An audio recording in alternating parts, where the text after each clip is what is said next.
conhecendo a Deus intimamente. Né?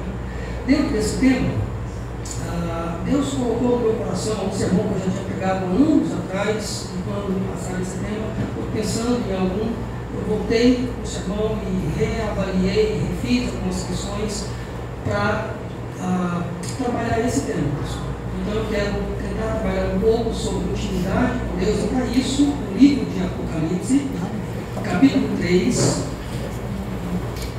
verso 14 até o verso 22. Na verdade, depois eu vou trabalhar só o verso 19 e 20, mas vou ler esse trecho para que a gente possa ter compreensão melhor do texto dessa carta e entender sobre a intimidade com Deus, essa adoração a Deus, ver aquilo que Deus quer falar ao meu coração e ao seu coração nessa noite. A minha esposa, ela não se comigo, né? Eu sou casado já há quase 30 anos, tenho 2 filhos, um filho inclusive mora nos Estados Unidos, outra filha está morando conosco em Nápoles. Então, esqueci de falar sobre a minha família, mas é isso. Né? Graças ao Deus, temos caminhado bem, e ao longo desses 30 anos, inclusive, depois do que o livro chegou aqui, quero contar algo a respeito que tem a ver com a intimidade com Deus e a bênção dessa intimidade com Deus, o resultado, frutos que nós colhemos em nossa vida por meio dessa intimidade com Deus. Isso abençoa tanto a família, quanto o trabalho, né? As bênçãos são diversas. Então, Apocalipse, capítulo 3, eu vou ler aqui uma versão que é um pouquinho diferente, que é a Nova Almeida atualizada. Mas dá para vocês, eu vou ler e vocês apenas acompanhem essa leitura. Diz assim, então, a palavra de Deus, Apocalipse, capítulo 3, a partir do verso 14. Ao anjo da igreja em Laodiceia, escreva: estas coisas diz o Amém, a testemunha fiel e verdadeira, o princípio da criação de Deus. Conheço as obras que você realiza, que você não é nem frio nem quente. Quem dera você fosse frio ou quente. Assim, porque você é morno e não é nem quente nem frio, estou a ponto de vomitá-lo da minha boca. Você diz: sou rico, estou bem de vida e não preciso de nada. Mas você não sabe que é infeliz, sim, miserável, pobre, cego e nu. Aconselho que você compre de mim ouro refinado pelo fogo, para que você seja de fato rico. Compre vestes brancas para se vestir, a fim de que a vergonha de sua nudez não fique evidente, e colírio para ungir os olhos, a fim de que você possa ver. Eu repreendo e disciplino aqueles que amo. Portanto, seja zeloso e arrependa-se. Eis que estou à porta e bato. Se alguém ouvir a minha voz e abrir a porta, entrarei em sua casa e cearei com ele e ele comigo. Ao vencedor, darei o direito de sentar-se comigo no meu trono, assim como também eu venci e me sentei com meu Pai no seu trono. Quem tem ouvidos, ouça o que o Espírito diz à igreja. Eu gostaria que todos vocês lessem em uma só voz o verso 20. Todos vocês na versão de vocês. Pastor, puxa para nós, por favor. Eis que estou à porta e bato. Se alguém ouvir a minha voz e abrir a porta, entrarei em sua casa e cearei com ele e ele comigo. Amém. Vamos orar mais uma vez. Ó Deus, nós suplicamos nessa hora, nesse momento tão especial, que o Senhor possa abrir o nosso coração, abrir o nosso entendimento, a nossa compreensão, para que, ó Deus, possamos ouvir de fato a voz do Senhor. Que o Senhor, pela minha instrumentalidade, tão somente me use como um vaso de barro, para que o Senhor fale por mim, a despeito de mim mesmo, a tua graça possa, ó Deus, alcançar cada um aqui com a voz do Senhor. E essa voz de que cada um possa ouvir o Senhor batendo no seu coração, batendo na porta da sua alma, e que haja da parte do teu Espírito essa disposição em cada coração para abrir as portas, ó Deus, para uma vida de intimidade, de comunhão, de adoração ao Senhor. Em nome de Jesus. Amém. Aqui nós temos a última carta das 7 cartas do livro de Apocalipse. E na última carta, nós temos aqui uma mensagem, um dos últimos versículos, Jesus dizendo, literalmente, eis que estou à porta e bato. Se alguém ouvir a minha voz e abrir, eu vou abrir para que você possa entrar e cear comigo e eu com você. E então, nós temos a última carta, e nessa última carta, o assunto mais precioso e mais importante que Jesus, a despeito de tantos outros assuntos que Jesus quis tratar com as igrejas, ele agora está tratando no finalzinho sobre intimidade com Deus. É interessante isso, porque quando a gente pensa a respeito de intimidade, esse é o principal mandamento de Deus para as nossas vidas. Quando lá no Evangelho de Marcos, os discípulos, juntamente com fariseus e saduceus, Jesus, durante o início do seu ministério, um dos discípulos, na verdade, um dos escribas, pergunta qual é o principal mandamento. Qual é o mandamento mais importante? E a resposta de Jesus é que nós devemos ter o Senhor como o único Senhor. E ele diz, ame ao Senhor com todo o teu coração, com toda a tua alma, com todo o teu entendimento. Este é o principal, este é o primeiro de todos os mandamentos. Portanto, o primeiro de todos os mandamentos que nós temos nas Escrituras Sagradas tem a ver sim com intimidade com Deus, tem a ver sim com adoração a Deus, tem a ver com amar o Senhor pelo Senhor, por quem Ele é, a despeito das bênçãos que Ele derrama sobre nossas vidas. Então, o mandamento mais precioso para a nossa vida é o próprio Senhor, é a nossa relação pessoal com o Senhor.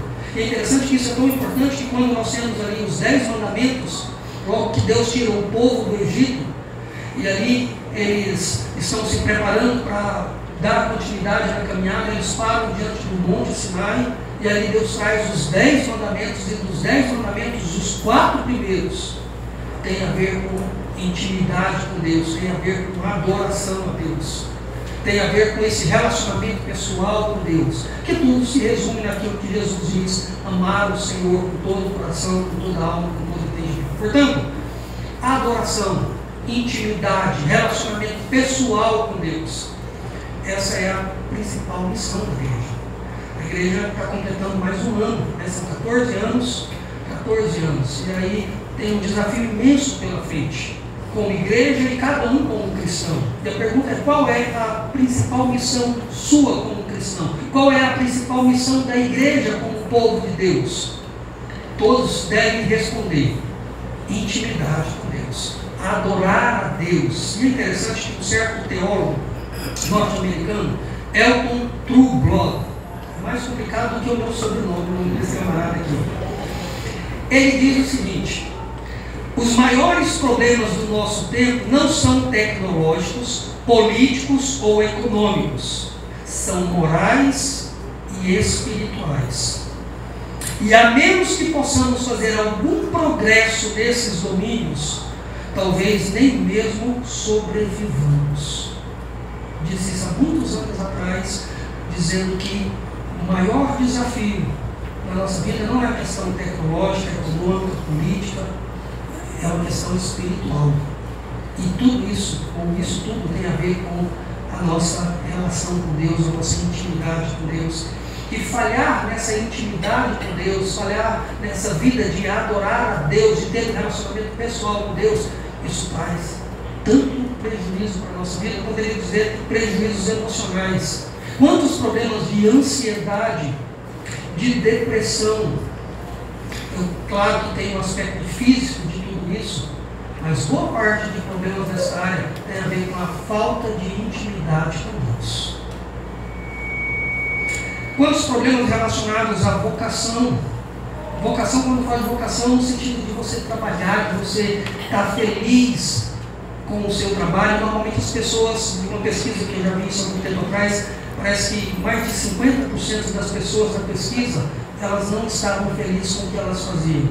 E a grande questão, a pergunta é, será que, de fato, O mais importante é você estar feliz com o que você faz no seu trabalho, ou você fazer o seu trabalho com a perspectiva de estar servindo a Deus e glorificando a Deus.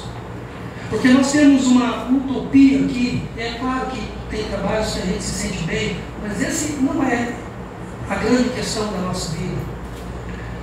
A grande questão da nossa vida, nós temos que aprender aquilo que Deus nos coloca para fazer, as oportunidades que eu tenho, seja como uma pessoa dona de casa, como um carpinteiro, um dentista, um pedreiro, um advogado, seja qual for a vocação, qual for o trabalho que for realizado. A questão mais importante não é você em si estar se sentindo bem, é você fazer bem o que você está fazendo. E está fazendo aquilo como um instrumento de Deus.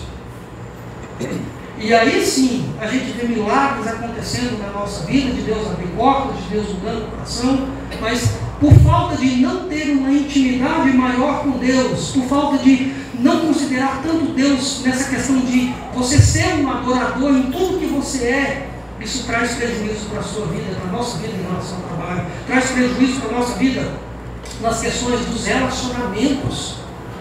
Boa parte dos problemas que nós temos no nosso relacionamento com o próximo, seja dentro de casa, em família, marido com esposa, pais e filhos, ou até mesmo na igreja, o que está por trás disso? Qual que é a falha das nossas crises, nossos problemas que nós temos em nossos relacionamentos? É falta de você ter mais intimidade com Deus. Porque quando você tem mais intimidade com Deus, você perdoa com mais facilidade, você aceita o perdão do outro, você corre atrás do outro para poder ter paz. Mas quando falta a intimidade de você com Deus, você se torna uma pessoa dura, complicada. Nós nos tornamos duros e complicados. E tudo isso tem a ver com falta de intimidade com Deus. Ou poderia dizer a própria evangelização. Por que nós às vezes somos fracos em compartilhar o Evangelho com as outras pessoas? Porque nos falta uma motivação correta. E qual que é a motivação correta que deve mover o meu coração? Eu preciso amar a Deus mais do que eu amo. Porque a partir do momento que eu amo o Senhor mais, que eu conheço mais o Senhor, eu vou querer que aquelas pessoas que eu conheço, que não conhecem o Senhor, que elas também possam fazer isso. E aí eu vou criar oportunidades para poder compartilhar o Evangelho com outras pessoas. Vejam a falta de intimidade, quantos problemas, poderia dizer muitos outros. Então, é por isso que nessa carta é interessante quando a gente olha o livro de Apocalipse, que foi escrito para consolar a igreja, para fortalecer a fé da igreja. E aqui é interessante que dessas 7 igrejas, algumas igrejas, por exemplo, de Esmirna e Filadélfia, elas recebem alguns elogios. A igreja de Éfeso, Pérgamo, Tiatira e Sardes, elas recebem elogios e críticas. E quando a gente vem para a igreja de Laodiceia, que é a última igreja, ela recebe uma única crítica. E a crítica que aquela igreja recebe é: você precisa ter mais intimidade comigo. Era uma igreja que tinha muitas coisas boas, mas ela precisava, acima de tudo, ter mais intimidade. E não é apenas aquela igreja daquela época. Todos nós sabemos, quando nós avaliamos o nosso próprio coração, a nossa própria vida, nós sabemos que, por mais que a gente tenha buscado ter intimidade, nós estamos iniciando aí o ano, estamos trabalhando esse tema, e vão terminar o ano e vão precisar buscar intimidade com o Senhor todos os anos. Mas é ótimo a gente trabalhar com temas, a gente trabalha com temas também na nossa igreja, mas a gente sabe que aquele tema não é só para o ano, é para despertar o nosso coração para a vida, é para trazer a nós alguma compreensão, porque a gente está focando em algumas partes da Escritura que trabalha aquele tema, que Deus trabalha em nosso coração para que a gente possa melhorar em determinadas áreas. Então, nessa noite eu quero literalmente tratar aqui pelo menos 2 assuntos aqui, ou 2 lições sobre intimidade com Deus. E basicamente pegando aqui esses últimos versículos, interessante que no verso, quando a gente pega aqui do verso 17 e 18, que Jesus faz a crítica àquela igreja, que ela diz: você diz, eu sou rico, estou bem de vida e não preciso de nada. Então no verso 17 até o verso 19, há uma relação daquilo que a igreja ela tinha uma compreensão equivocada dela mesmo, E então Jesus traz uma crítica àquela igreja, mostrando e tentando mostrar para ela, para aqueles irmãos, que o fato deles serem uma igreja mais rica, que é a igreja de Laodiceia, deles ser uma igreja que tinha naquela cidade uma medicina avançada e que tinha cura para inúmeros problemas, e principalmente essa questão de vista. Havia um colírio lá que ajudava e que sarava de fato as pessoas. Uma igreja abastada, e não tem problema em você ter uma boa medicina, não tem problema em você ser uma igreja rica. O problema é quando você passa a depender dessas coisas e não do Senhor. Essa é a questão aqui. O problema não é a riqueza em si, não era a prosperidade da igreja em si. O problema é colocava o coração naquilo e não no Senhor. E quando nós colocamos o nosso coração em determinadas coisas, nós deixamos de depender do Senhor e, portanto, deixamos de ter intimidade com o Senhor. E essa relação com o Senhor, ao invés de ser uma relação de intimidade, de adoração, ela passa a ser uma relação talvez de mais consumismo.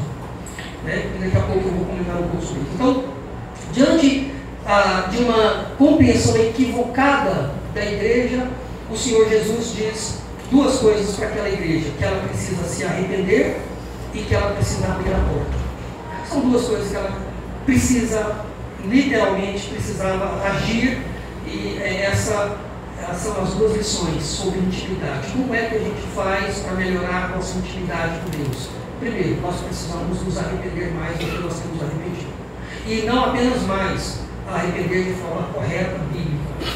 Segundo, nós precisamos abrir a nossa porta, nós precisamos buscar essa comunhão.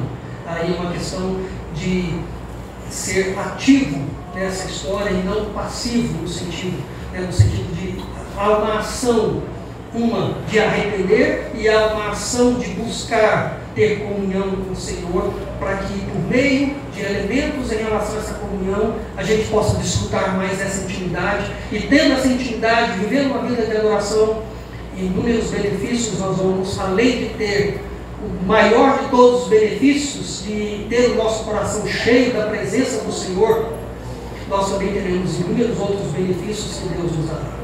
Então, vamos lá. A primeira lição é sobre a importância do arrependimento. Então, aqui ele diz no verso 19: eu repreendo e disciplino aqueles que amo. Portanto, seja zeloso e arrependa-se.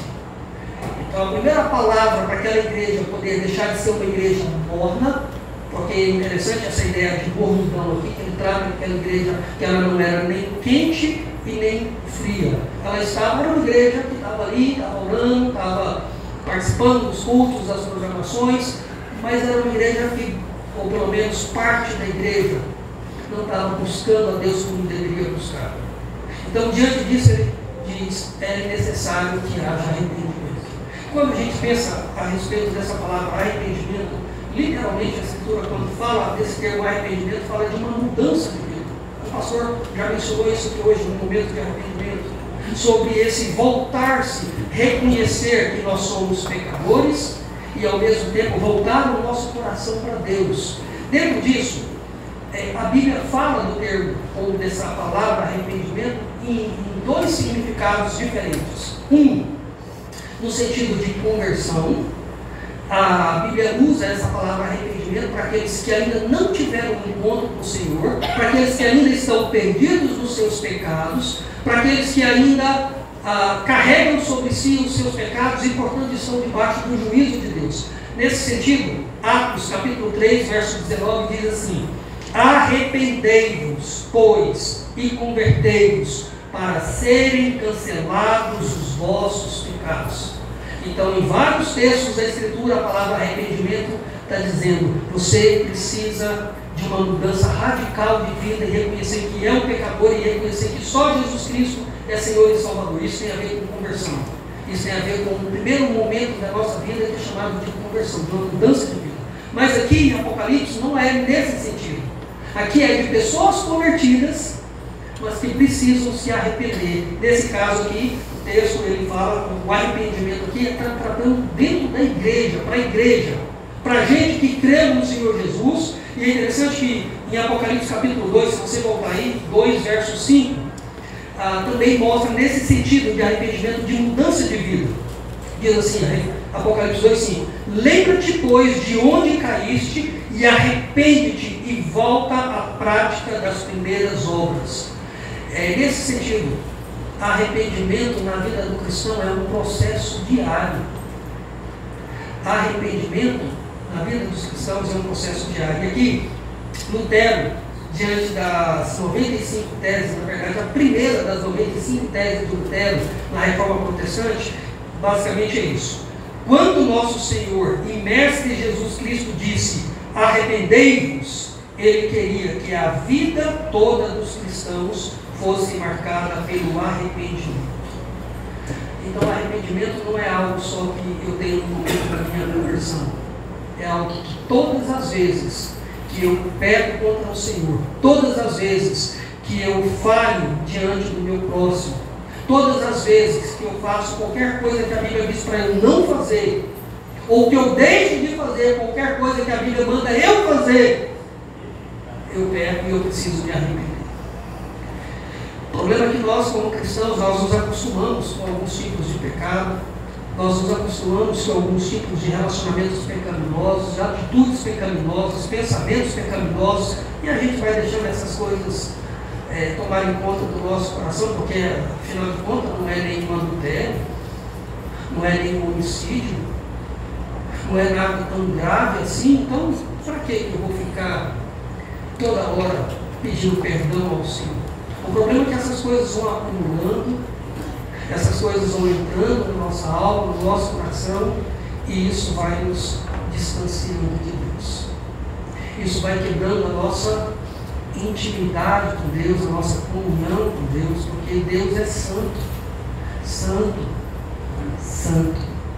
Ele não admite nenhum pecadinho, e todo e qualquer pecado que nós temos não nos tira a salvação, porque nós não acreditamos nisso. Nós acreditamos que uma vez que uma pessoa de fato é regenerada, ela é convertida, ela tem a vida eterna. Mas uma pessoa salva quando peca e não se arrepende, ela quebra a comunhão com o Criador. Ela deixa de ter comunhão porque Deus é santo, santo. E ele diz isso lá em Isaías 59, que os nossos pecados nos separam. E é nesse sentido de comunhão. Quando um marido e uma esposa, eles têm um problema no casamento, eles brigam um com o outro, apesar que isso quase não acontece, né? Então, bora lá.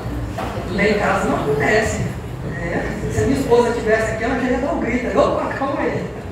Quando nós temos nossas confusões em relação a, principalmente casal, eu falo casal porque convivo junto, a coisa mais natural é, em algum momento, ter alguma discussão, um ficar chateado com o outro, um ficar magoado com o outro porque falou, porque não falou, porque tem isso. Às vezes você está magoado porque você não falou nada, às vezes você fala, fica magoado porque falou, mas vira essa confusão danada.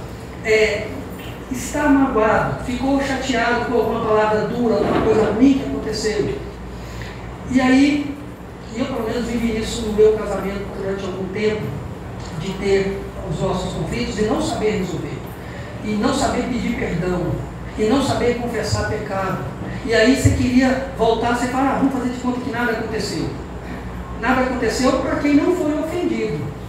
Mas para quem foi ofendido, aconteceu, e só tem um jeito de reparar isso. Só tem um jeito de fato, um casal, ou qualquer relacionamento quebrado, possa ter comunhão. Como? Pedindo perdão um para o outro, confessando o pecado um para o outro. E é nesse mesmo sentido que quando nós pecamos um contra o outro, nós também estamos pecando contra Deus. Então todo e qualquer pecado que eu cometo contra o meu próximo, eu pequei primeiro contra Deus. Eu tenho que pedir perdão para o outro? Tenho. Mas eu também tenho que pedir primeiramente para Deus. E quando isso não faz parte da minha prática de vida cristã, essas coisas vão criando uma crosta no meu coração, na minha alma, que vai me distanciando do Senhor, que vai fazendo com que eu seja aquela pessoa menos insensível para as coisas de Deus e para o próprio Deus. É interessante que quando a gente olha para o Salmo 51, o Salmo 51 nos dá uma ideia boa sobre 3 elementos que são fundamentais no arrependimento verdadeiro. Porque arrependimento, a pessoa fala, estou arrependido. Vamos ver se é simples assim, e não é. Biblicamente, o arrependimento, ele tem 3 elementos que precisam fazer parte de um arrependimento genuíno. O primeiro elemento é um reconhecimento intelectual de que você de fato cometeu uma falha, de fato cometeu um pecado contra a outra pessoa e contra Deus. No Salmo 51, verso 1, começa assim: compadece-te de mim, ó Deus, segundo a tua benignidade, segundo a multidão das suas misericórdias, apaga as minhas transgressões, lava-me completamente das minhas iniquidades, purifica-me do meu pecado, pois eu conheço as minhas transgressões. Davi diz: eu conheço. E é interessante quando ele diz que eu conheço, ele não pecou e no dia seguinte ele conheceu não.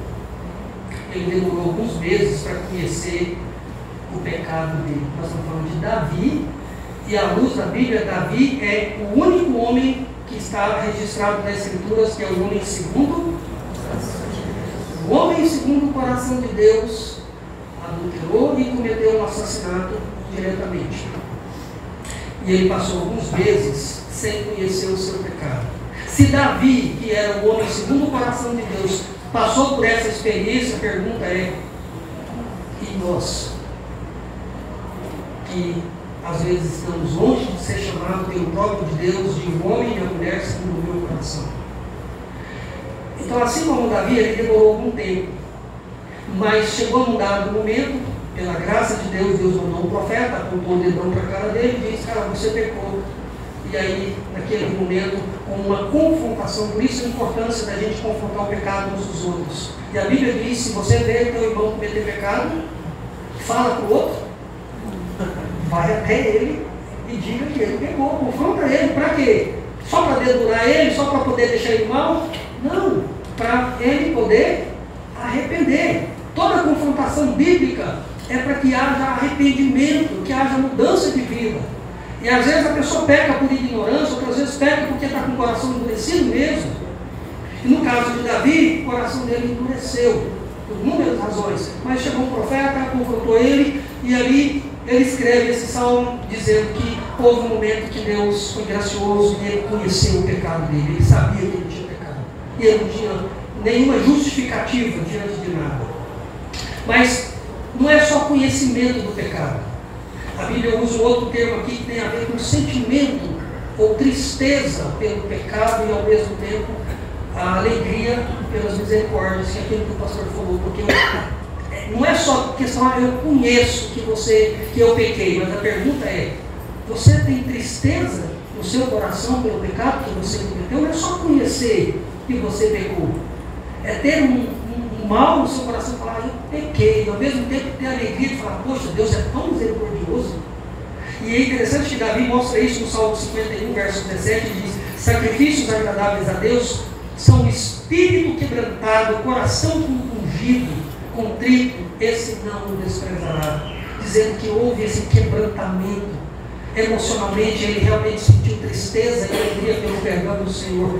E por último, arrependimento primeiro, conhecimento do pecado, sentimento em relação ao pecado, de tristeza e de alegria por causa do perdão de Deus.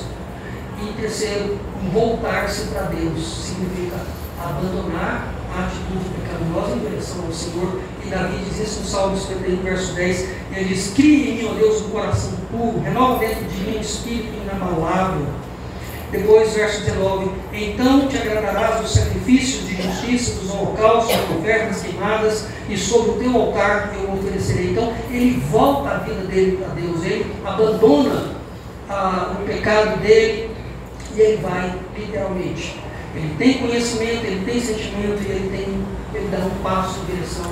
Então todas as vezes que nós pecamos, seja qual for o pecado da fofoca, pecado do orgulho, pecado da soberba, pecado da indiferença, pecado da falta de buscar o Senhor, falta de ler a palavra, falta de considerar Deus, falta de respeitar o próximo.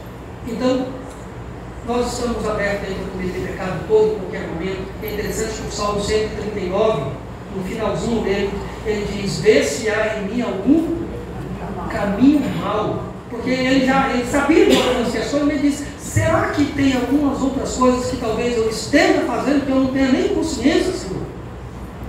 É a oração que nós devemos fazer quando você olha para o seu próprio coração e às vezes fala: onde mais que eu errei?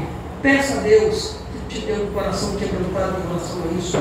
Porque sem arrependimento genuíno é impossível ter intimidade com Deus. O nosso pecado nos separa de ter uma comunhão com o Senhor. Enquanto não houver um arrependimento genuíno, não há comunhão, não há intimidade devida com Deus. Então, cada um de vocês, eu não posso fazer isso por vocês. Cada um de vocês precisa avaliar o próprio coração e ver qual área que tem pecado. Em quem que você tem pecado, a quem que você precisa pedir perdão, além de Deus. E procure fazer isso quanto antes. Não deixe para a semana que vem, se a pessoa talvez lá manda um recado, liga, faça outras coisas, mas não deixe de fazer daquilo que você tem errado, daquilo que você tem falhado, com quem quer que seja, ou com você mesmo diante de Deus. Arrependa-se, é o que a Bíblia está dizendo, arrependa-se. Para ter intimidade com Deus é necessário de arrependimento. Segundo, para ter intimidade com Deus é necessário abrir a porta. Tem o verso 20, eis que estou à porta e bato, se alguém ouvir a minha voz e abrir a porta, entrarei em sua casa e cearei com ele e ele comigo. Uma coisa é nós nos arrependermos, uma outra coisa é dar um passo de falar assim, eu quero ter comunhão. Porque você pode se arrepender dos seus pecados, nós podemos reconhecer os nossos pecados, mas ficarmos sentados igual nós estamos aí, ou ficar em pé aqui, não, ok, deixa eu seguir minha vida. E a ideia não é essa. A ideia é que Deus, a cada momento da nossa vida, Ele está diante de nós e que há uma atitude no sentido de abrir a porta. E esse texto aqui, às vezes, ele já foi e é ainda mal usado por muitos pregadores, tentando evangelizar por meio desse texto aqui, que não tem nada a ver com evangelismo. Ele não é para a conversão de ninguém. É para a gente convertida que está precisando de buscar mais o Senhor. Para a gente convertida que entregou a sua vida para Deus, mas está com o seu coração fechado, com a sua alma fechada, está vivendo a sua vida na independência de Deus. Então, nesse sentido, Jesus está batendo. Ele está dia após dia, e é interessante porque Deus ele é onipresente, significa que Ele está em todo lugar, com todo o seu ser, em todo o tempo. Então Ele está sempre diante de você, todos os dias, todos os segundos. A pergunta é, você tem consciência disso? Que hora que você levanta, você abre os seus olhos, o Senhor está ali com você? Que hora que você vai tomar café, a hora que você vai almoçar, a hora que você vai para o trabalho, a hora que você está no carro, está aquele trânsito infernal, e de repente você está aziado, angustiado. Aqui em Goiânia também não tem muito trânsito, não, né? Fica tranquilo, né? Ninguém fica aborrecido no trânsito, né? Buzinando, e mais, gritando, né? Normalmente eu não buzino não, mas o meu coração fica assim, meu Deus, tira esse infeliz aqui da minha frente, me ajuda, estou atrasado aqui. Aí eu fico, oh meu Senhor, o que eu estou fazendo? E aí eu já oro, já cometo o pecado e já peço perdão ao Senhor, eu tenho misericórdia, o que eu estou fazendo? Né? Quebrando o meu coração, eu já pequei, já nem sei quem está lá, nem sei por que está lá, mas não tem nada de errado não, o problema está errado é aqui. É eu que estou atrasado, é eu que se eu peguei um trânsito pesado lá em Anápolis, de vez em quando tem umas rotatórias lá em Anápolis, fuja das rotatórias lá em Anápolis, meu Deus, terrível. Né? Ou se você for entrar, você já entra orando, já clamando a Deus, porque meu Pai do céu, complicado. Mas quando se fala aqui de abrir a porta aqui, então essa ideia de você buscar ter comunhão com o Senhor. Uma coisa é você buscar ter arrependimento, é zerar a conta. E uma outra coisa é você agora trabalhar o aspecto positivo disso, de você ter amizade com Deus, de você ter uma compreensão de que Deus que está no céu, Ele também habita como um contrito e abatido de coração, que Ele está presente em nossas vidas, e nós precisamos, como cristãos, ter essa compreensão melhor da presença de Deus, da intimidade com Deus, porque tem algumas orações, quando a gente ora, por exemplo, está aqui orando, o pastor está orando, qualquer outra pessoa está orando aqui pela igreja, é um tipo de oração que nós fazemos, porque nós estamos orando por todos. Mas quando você entra no teu quarto e fecha a tua porta, você não deve ficar pensando muito que tipo de palavras e termos que você vai usar. Você está conversando, afinal de contas, com o seu Deus, que é o seu Pai. E sendo Deus como Pai, e a Bíblia coloca Ele como um amigo, é essa relação que Jesus está querendo dizer para a igreja que Ele quer para a igreja.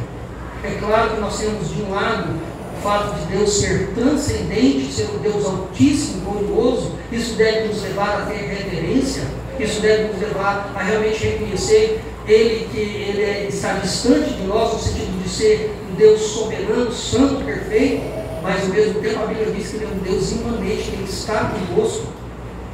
E isso, pelo fato de Cristo ter morrido na cruz, Ele nos adotou como seus filhos, e como filhos nós temos que conversar com Ele como se Ele não apenas fosse aquele Deus distante, soberano, mas aquele Deus que é presente, que é o meu Pai.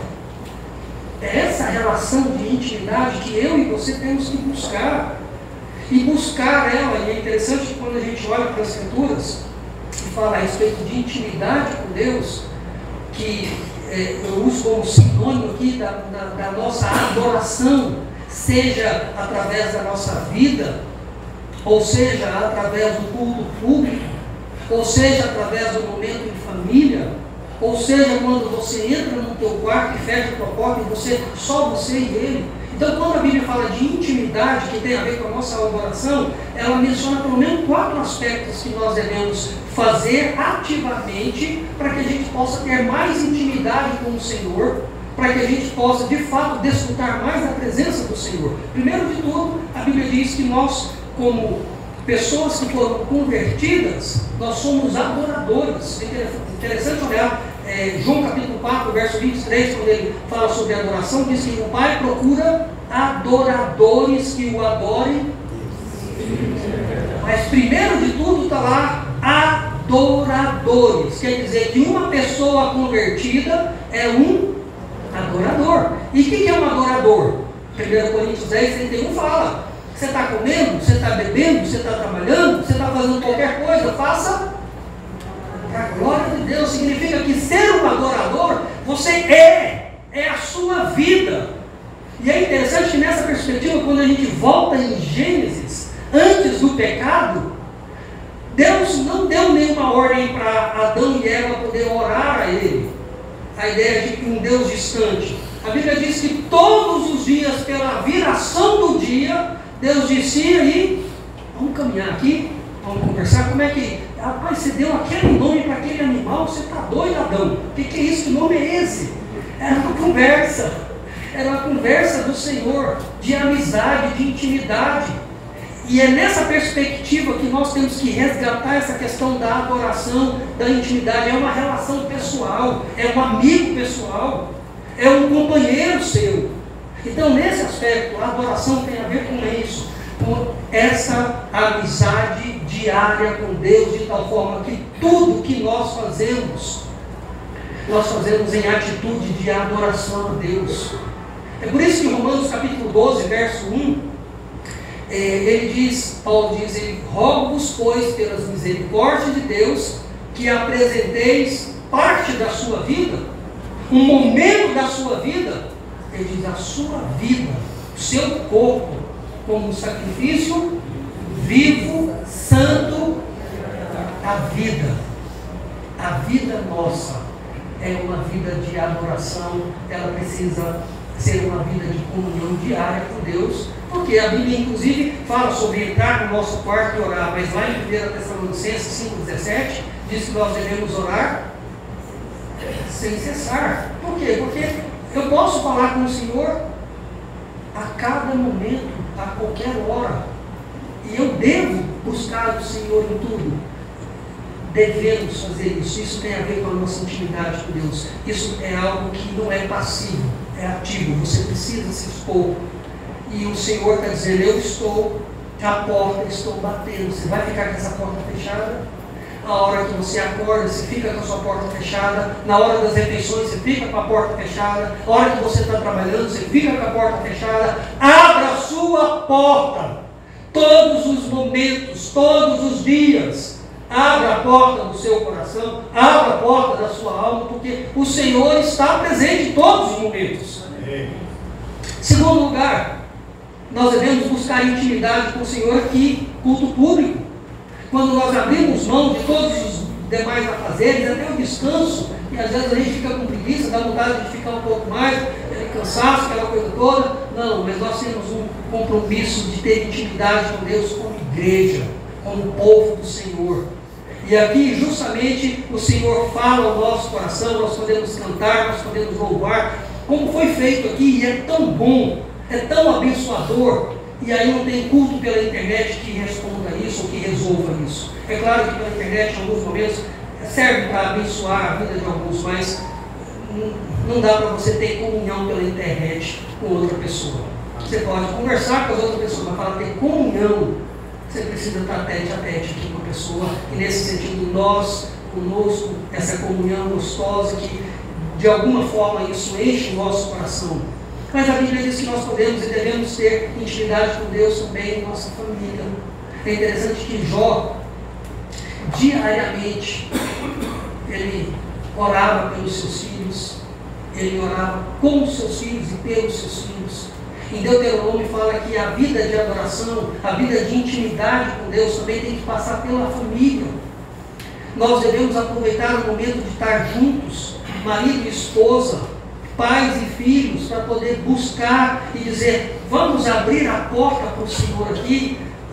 A esposa, o marido, os filhos, tem feito isso, porque nós queremos ter intimidade com Deus. E essa intimidade com Deus tem a ver com a nossa vida, em tudo que nós somos, tem a ver com o nosso culto público, mas também tem a ver com a nossa vida familiar. E às vezes a família precisa tanto de ter a presença de Deus, os filhos precisam ver a presença de Deus na vida dos pais, e os pais estão com as portas fechadas, maridos com as portas fechadas, esposas com as portas fechadas dentro de casa, e não convidam o Senhor para poder entrar, discute o problema, ficam zangados uns com o outro, ficam sem esperança, sem perspectiva, desanimados, entristecidos, diante de tantas coisas, e o Senhor está lá, porta fechada. Ele diz, eu queria entrar, mas ninguém me convida. Eu queria fazer parte disso, consolar, confortar, mas ninguém abre a porta. E nós estamos falando de gente crente, de fechar a porta do Senhor. Então não feche a porta da sua família para Deus. Justamente nos momentos difíceis, nos momentos complicados, abra a porta. E eu posso dizer isso, né? Quando eu me casei há 30 anos atrás, eu não era convertido, a minha esposa também não era, e nós começamos a namorar, e eu estava organizando para ir para os Estados Unidos, eu queria montar uma academia, na época eu era professor aqui em Miami de Karatê, eu era apaixonado por arte marcial, isso há 30 e tantos anos atrás, e a minha irmã já morava nos Estados Unidos, eu falei, então vou para lá, vou fazer uma grana, depois eu volto e vou montar a minha academia. E aí comecei a morar com ela, e aí falei, que aí, bora, e a família falou, só vai se for casado. Eu falei, eita, lascou. Não estava nos meus planos de casar, não. Né? Uma pessoa não convertida, era tudo normal, não casar, né? Tá louco, não estou preparado não. Mas aí, né, como gostava dela e ela também gostava de mim, nós conversamos, falamos, olha, eu caso com você, mas saiba de uma coisa, se daqui a um ano a gente não der certo, eu não quero ficar vivendo brigado, não. Então você vai seguir sua vida, eu vou seguir minha vida. Você topa assim? E ela mais louca do que eu, topou. Né? Topou. E aí nós fomos para os Estados Unidos. Né? E um ano e meio depois que eu estava lá, ela me engravidou, no outro ano teve meus filhos. Então, com 2 anos morando nos Estados Unidos, eu estava doido para largar ela e ela doida para me largar. A gente estava vivendo uma crise, uma briga terrível dentro de casa. Aquele amor, aquela paixão que tinha, foi tudo. Não sobrou nada, pelo contrário, né? Além de tirar o amor e o afeto, veio o desrespeito, veio a ira, veio a raiva, veio tudo que não presta, veio para o meu coração e o coração dela. Então a gente custava viver juntos. E aí estava esperando, isso na metade da gravidez, foi quando a gente resolveu que a gente ia separar, mas aí ela precisava esperar a gravidez, alguns meses para voltar para o Brasil, ela ia voltar, então estava tudo acertado para que isso acontecesse. E é interessante que nesse meio tempo dela, enquanto ela estava grávida, a gente recebe um amigo não. Uma prima minha que morava aqui em Goiânia, conhecia um cara que era crente e queria ir para os Estados Unidos e não tinha lugar para ficar, entrou em contato comigo, sabia que eu tinha um coração bom para ajudar. Você recebe? Eu recebo. Bora lá. Recebi aquele camarada. O cara era crente, enjoado, chato, evangelista de primeira, né? Gente boa, mas era evangelista. Ele pregava o tempo todo, ele não estava nem aí porque estava na minha casa. Ele falava que eu precisava de Jesus, eu tinha que entregar minha vida para Jesus. Eu, como era um cara espírita, eu era religioso, eu fui criado dentro do catolicismo e dentro do espiritismo ao longo dos meus últimos anos. Então você falava, não, eu não preciso de Deus, eu não preciso do seu Deus, eu já tenho o meu Deus. E aí, ele sabendo dessa vida confusa nossa, em que a gente estava pensando em separar, ele falou assim, cara, se Deus entrar na tua vida, ele vai, além de te salvar, ele vai salvar seu casamento também. Eu falei assim, não quero nem salvação para mim, nem para o meu casamento. Eu quero. A gente conversava desse jeito, sem brigar, ele falava o que ele queria, eu falava o que eu queria, na amizade que a gente tinha. Eu respeitava ele, que ele era um cara sério, diferente de outros supostos cristãos que eu conheci, que eu falava, meu Deus, isso é ser cristão que eu quis ser espírita. Eu falava assim, né? Dou muito menos trabalho do que muitos que diziam ser cristãos naquela época. Pois bem, um determinado nosso filho nasceu, estava com 2 meses de idade e mais coisa de, no máximo 2 meses, já estava tudo certo para ela voltar. Nós resolvemos aí na igreja, na verdade, não é que eu não gosto de contar essa história, eu não vou contar ela completa. Ela falou, eu vou na igreja, isso no sábado à noite, eu disse, domingo eu vou na igreja. Nós morávamos 70 quilômetros de Boston, onde estava a igreja do pastor Samuel.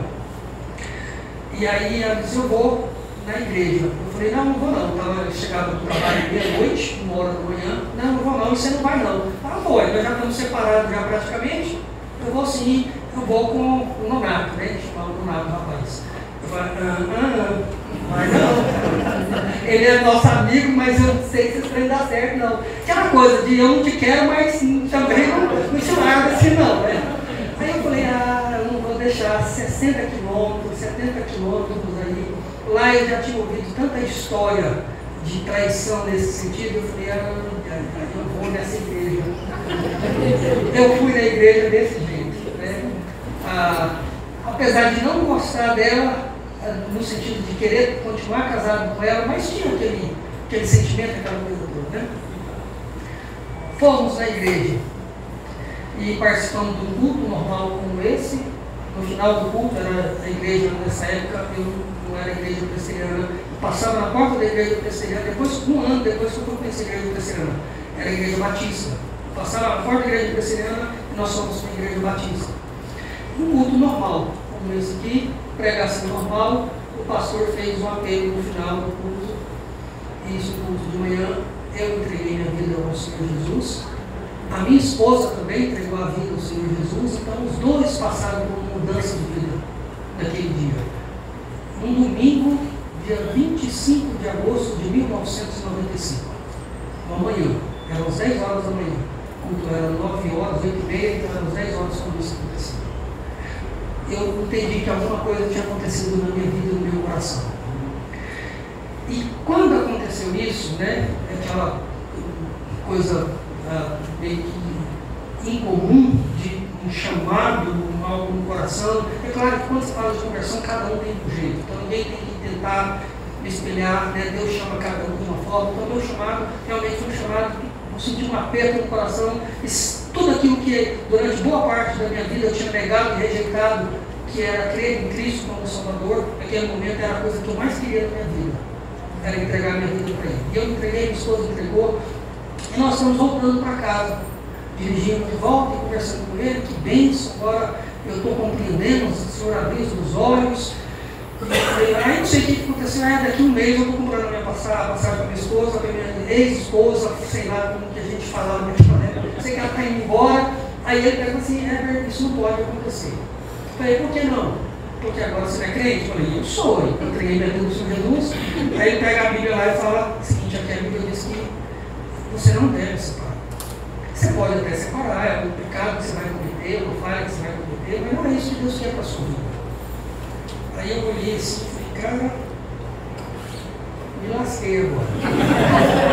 Estou preso. Como que eu faço agora? Eu não posso separar, não gosto dela, ela não gosta de mim. Ele diz, o mesmo Deus que mudou seu coração em relação a ele, pode mudar seu coração em relação a sua esposa. Eu falei, é verdade. E eu falei, o que eu tenho que fazer? Eu não sabia nada. Você tem que orar e pedir a Deus para que Ele mude o seu coração, mude os afetos do seu coração. Eu falei, é orar? Eu falei, então eu vou fazer isso. E nós chegamos em casa, ele foi embora, nós dois nos ajoelhamos aquele dia e falei assim, vamos colocar a nossa vida, porque eu não quero ficar casado com você desse jeito. Eu não te amo mais, eu nem mais estou te respeitando, a gente briga muito, estou falando alto com você, provejando com você, vontade de matar você tem hora, né? E ela também do mesmo jeito, os dois. Eu falei, então vamos, esse Deus que mudou nosso coração em relação a Ele, precisa mudar nosso coração em relação a nós, porque se Ele não mudar, eu vou desobedecer Ele. Se Ele não mudar, eu vou separar de você, mas eu vou pedir a Deus que Ele mude o meu coração e mude o seu. E nós começamos a fazer isso diariamente. E eu não preciso dizer nada, né? 30 anos se passaram. Deus renovou no meu coração, na minha vida, no coração dela, né? Esse amor, o afeto, fez um milagre. Assim como Ele fez o milagre da conversão, Ele fez o milagre do afeto, do carinho, do respeito. E Ele não só fez isso na minha vida, mas o fato dele ter feito isso na minha vida, Deus me deu graça e tem me dado graça para um dos ministérios que Deus tem me dado, é de aconselhar casais. Porque eu sei o que é ter um casamento falido. Eu sei o que é ter um casamento sem ter disposição para fazer nada de bom com o outro. E eu sei o que é ter uma mudança de vida pela graça de Deus na minha vida e na vida da minha esposa. Então Deus permitiu todas essas coisas e tem nos usado para abençoar a vida de muitos casais que falam diariamente, né? Nós estamos pensando em separar. Eu falei, eu também já pensei um monte de vezes, né? E Deus foi cuidando do coração e foi restaurando o coração. Isso tudo tem a ver com o quê? Intimidade com Deus. Foi somente a decisão nossa de falar, vamos buscar o Senhor juntos. Vamos clamar a Deus juntos, um pelo outro, um para com o outro. Esse é o Deus que, quando nós buscamos ter intimidade com Ele, como diz, na verdade, um outro texto parecido, que é Mateus 6,33, que fala, buscar em primeiro lugar e isso é ter intimidade com Deus e deixar, Senhor, cuida daquilo que a gente não consegue cuidar. E falar de intimidade com Deus, então, é falar de intimidade com a nossa vida, com nossa vida, no aspecto de tudo que nós fazemos, culto público, a vida na família. E é claro também, a Bíblia fala sobre abrir a porta, né? Mateus 6, verso 6, literalmente falando sobre oração, sobre entrar no nosso quarto, fechar a nossa porta e buscar a Deus em secreto. E o Deus que te vê em secreto, Ele te... Olha só. Essa ideia de você reconhecer que você precisa de ter essa busca com o Senhor, porque você foi criado para isso. Nós fomos criados para isso. Só que o pecado veio e roubou isso, fez com que a gente passasse a viver nossa vida para o mundo e para nós mesmos, mas veio Cristo com sua graça, veio o Espírito Santo de forma bondosa no nosso coração, converte o nosso coração, muda a nossa vida. E para que tudo isso? Para que eu e você pudéssemos voltar à nossa vida e ter Deus como o nosso principal alvo todos os dias, intimidade com Ele, vida com Ele. Então, falando sobre abrir a porta, tem a ver com uma busca que precisa ser diária. E eu quero concluir dizendo que duas coisas, para poder fechar isso aqui, nesse exato momento. E acabam sendo dois desafios para todos nós. Primeiro, aqueles que porventura estão aqui e ainda não entregaram suas vidas a Cristo como Senhor e Salvador. saiba e entenda que você não pode, de forma nenhuma e alguma, ter comunhão com Deus, ter acesso a Deus, sem que seja pela fé em Cristo como único Senhor e Salvador. Sem Cristo, não importa o quanto você tem uma religião, o quanto você participe de uma igreja, sem Cristo você está perdido e sem comunhão com Deus. Se arrependa, converta-se, volte o seu coração para o Senhor como único Senhor e Salvador. Então esse é um convite para que, se há alguém aqui que ainda não entregou a sua vida a Cristo, você está perdido. Você está debaixo da ira do Senhor Jesus Cristo. E você vai ter que dar conta disso. Na verdade, não vai conseguir dar conta, porque os seus pecados fazem separação eterna entre você e Deus. Só Cristo, por meio do sangue dele, pode trazer vida eterna para você.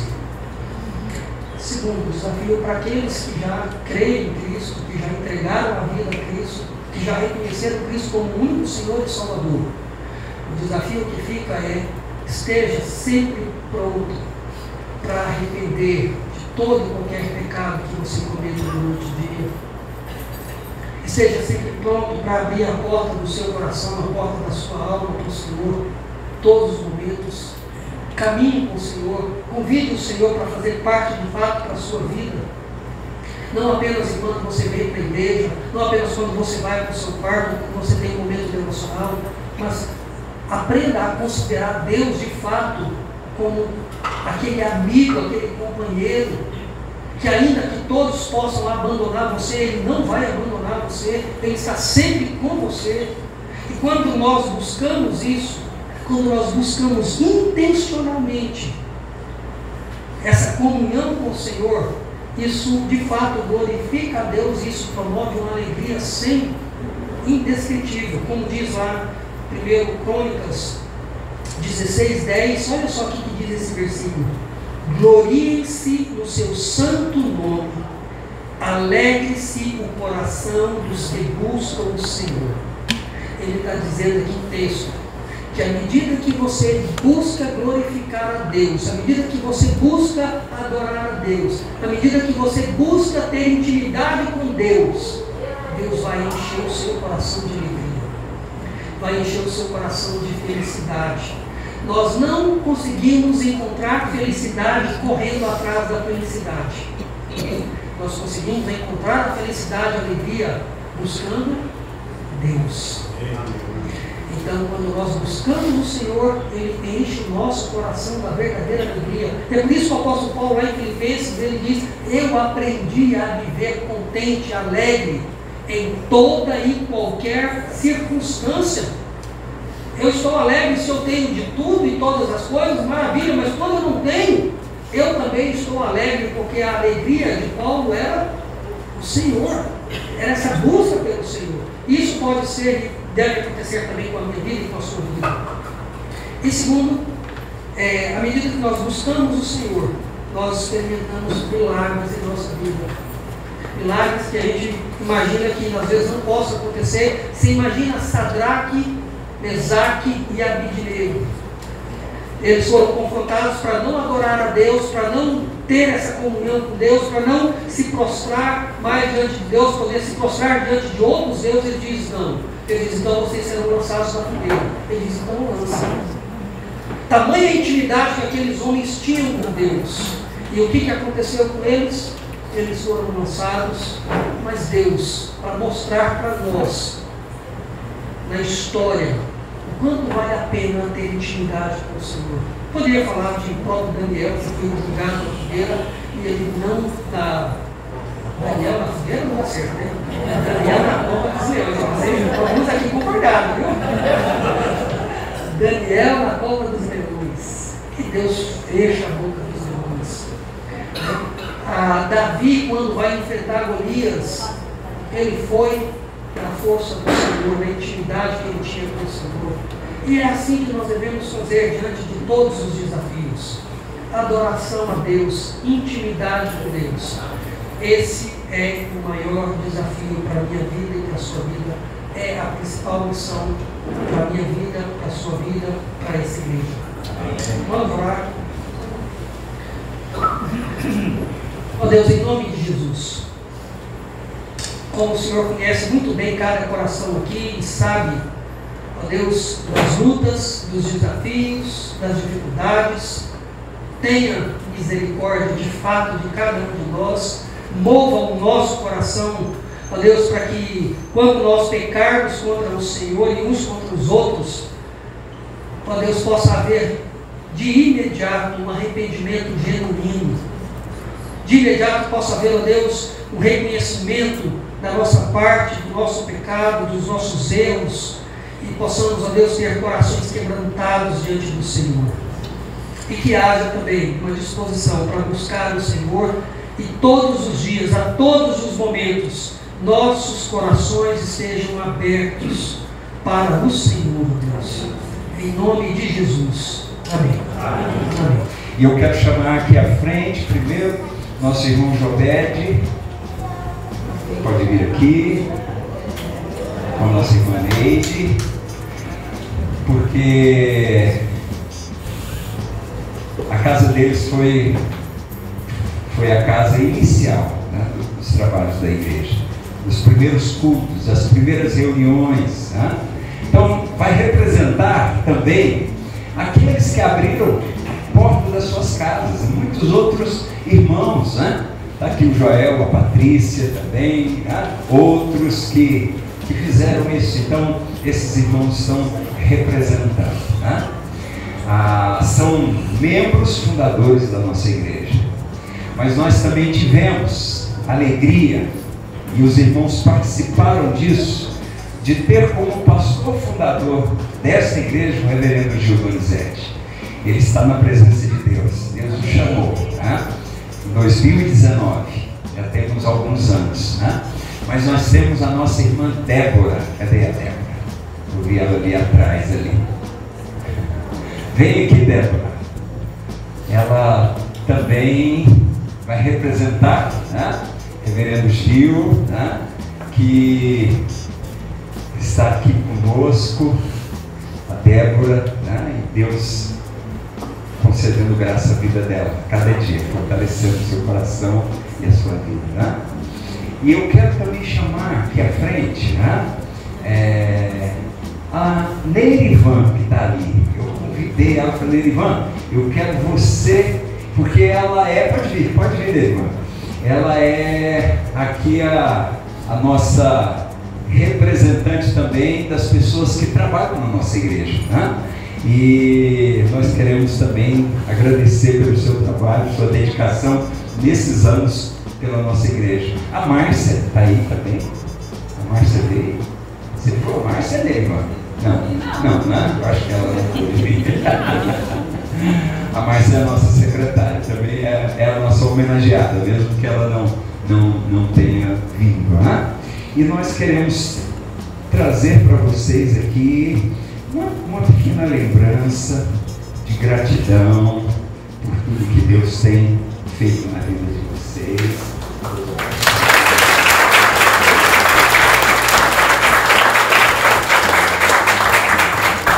Sintam-se irmãos representados.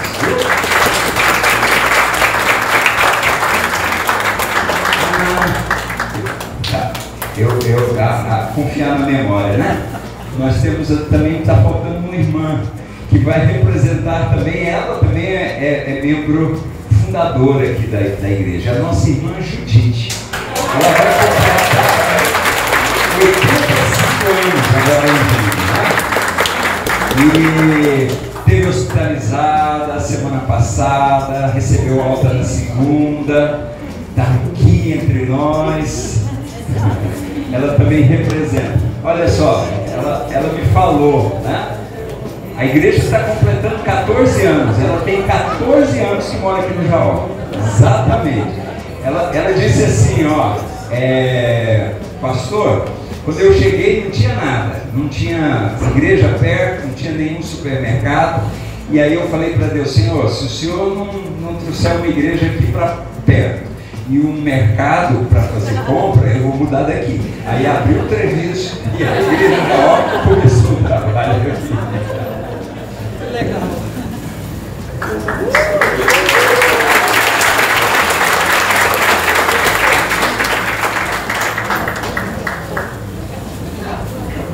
Também vai ser.